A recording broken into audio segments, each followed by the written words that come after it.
नमस्कार। आज हम जरा गहराई से बात करेंगे हमारे राष्ट्रीय ध्वज तिरंगे पर। हाँ बिल्कुल। इसका सफर कैसे रहा, मतलब कैसे ये आजादी की लड़ाई का एक इतना बड़ा प्रतीक बना।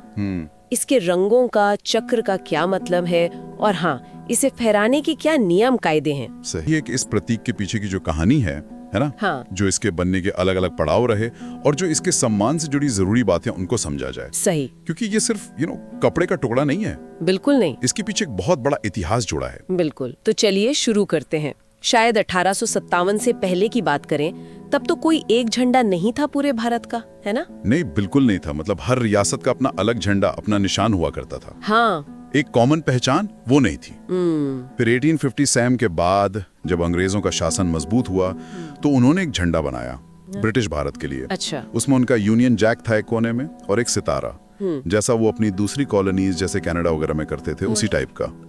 पर वो झंडा मतलब भारतीयों को कभी अपना लगा ही नहीं। वो तो गुलामी का निशान ज्यादा लगता था। सही कहा।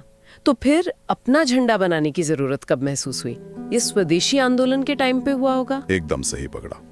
1905 में जब बंगाल का विभाजन हुआ, उसके बाद स्वदेशी आंदोलन ने जोर पकड़ा। हाँ। तब लगा कि भाई अपना एक राष्ट्रीय प्रतीक होना चाहिए।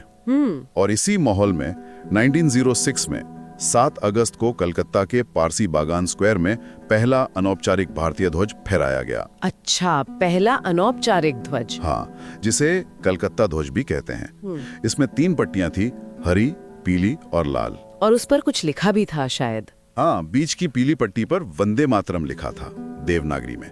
ऊपर हरी पट्टी पर 8 कमल थे और नीचे लाल पट्टी पर सूरज और चांद। दिलचस्प। और भी कोशिशें हुई थी क्या इस दौरान? मैंने मैडम कामा और सिस्टर निवेदिता के बारे में भी सुना है। हाँ बिल्कुल। मैडम भिकाली कामा ने भी एक झंडा डिजाइन किया था, जिसे उन्होंने विदेश में फहराया भी। सिस्टर निवेदिता का भी एक डिजाइन था। ये सारी कोशिशें दिखाती हैं कि लोग एक ऐसे प्रतीक की तलाश में थे जो भारत की आत्मा को दर्शा सके। सही। हालांकि ये डिजाइन बहुत ज्यादा फैल नहीं पाए, मतलब लोकप्रिय नहीं हुए उस तरह से। तो फिर इसमें बड़ा बदलाव आया गांधी जी के आने के बाद, वो पिंगली वेंकैया का डिजाइन। हाँ बिल्कुल। 1916 से 1921 के बीच पिंगली वेंकैया जी ने एक डिजाइन पेश किया।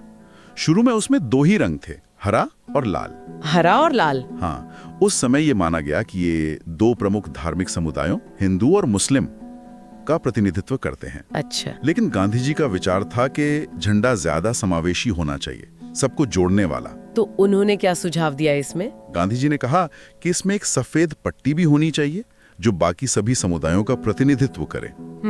और साथ ही उन्होंने चरखे को जोड़ने का सुझाव दिया।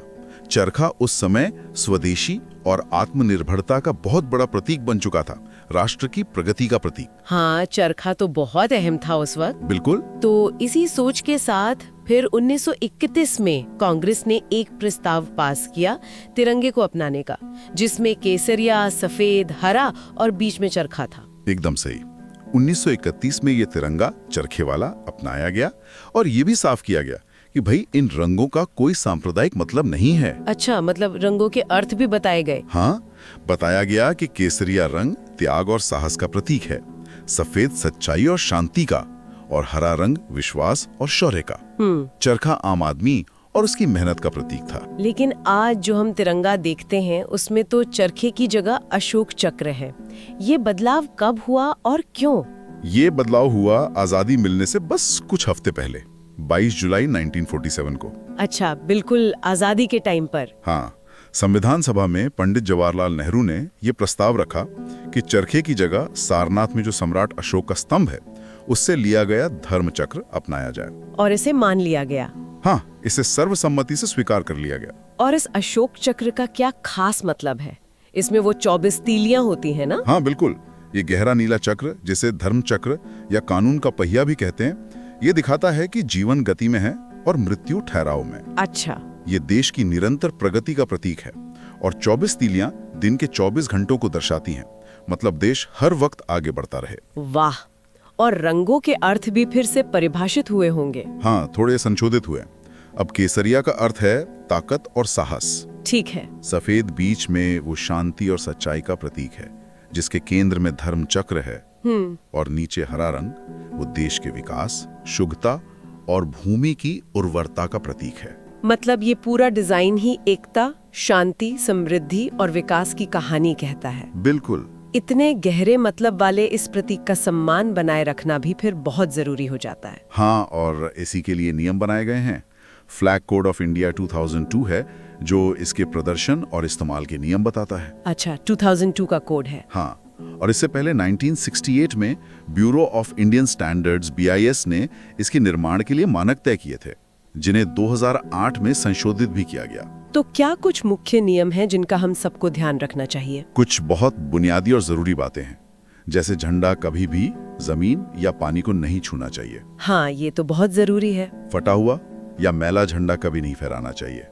उसे सम्मान के साथ नष्ट कर देना चाहिए अकेले में। ओके। इसे कभी भी उल्टा नहीं फहरा सकते, मतलब केसरिया पट्टी नीचे नहीं होनी चाहिए। ठीक। और कोई भी दूसरा झंडा, चाहे वो किसी और देश का हो या कोई और, हमारे राष्ट्रीय ध्वज से ऊंचा या उसके बराबर नहीं लगाया जा सकता। अच्छा।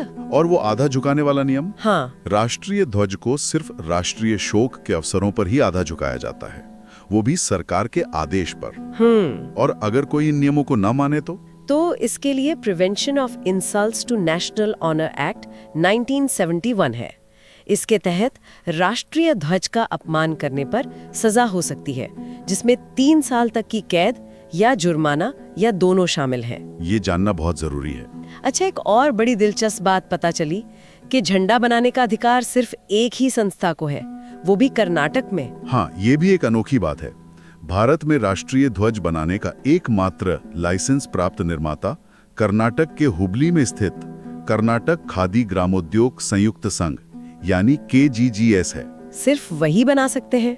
हाँ, आधिकारिक तौर पर। और ये झंडे सिर्फ हाथ से काते और हाथ से बुने हुए खादी के कपड़े से ही बनते हैं। खादी से? हाँ, और एक और खास बात यह है कि इन झंडों को बनाने का मतलब सिलाई और बाकी काम मुख्य रूप से महिला कारीगर ही करती हैं। अरे वाह, खादी का झंडा और महिला कारीगरों के हाथ से बना हुआ, ये तो अपने आप में कितना सिंबॉलिक है, आत्मनिर्भर भारत का प्रतीक। बिल्कुल।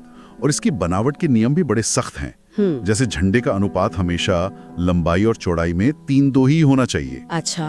और जो अशोक चक्र है वो झंडे के दोनों तरफ बिल्कुल एक सीध में प्रिंट होना चाहिए, जरा सा भी इधर उधर नहीं। हाँ, काफी बारीकी का काम है। बहुत ज्यादा। तो हमने आज देखा कि हमारा राष्ट्रीय ध्वज सिर्फ एक प्रतीक भर नहीं है। नहीं, बिल्कुल नहीं। ये तो भारत की आजादी की पूरी कहानी, उसकी विविधता में एकता की सोच और लगातार आगे बढ़ने की जो इच्छा है, उसका एक जीता जागता सबूत है। सही कहा आपने। ये उन लाखों लोगों के बलिदान, उनके संघर्ष और उनके सपनों का प्रतीक है, जिन्होंने एक आजाद, एक प्रगतिशील भारत का सपना देखा था और उसे सच किया। ये सोचना भी दिलचस्प है कि जैसे जैसे भारत बदल रहा है, विकसित हो रहा है, तो भविष्य में इस राष्ट्रीय प्रतीक का महत्व और इसके मायने लोगों के लिए, नागरिकों के लिए कैसे विकसित होंगे? क्या ये और गहरे होंगे? हाँ, ये एक सोचने वाली बात है। ये प्रतीक हमें कैसे प्रेरित करता रहेगा, ये देखना होगा।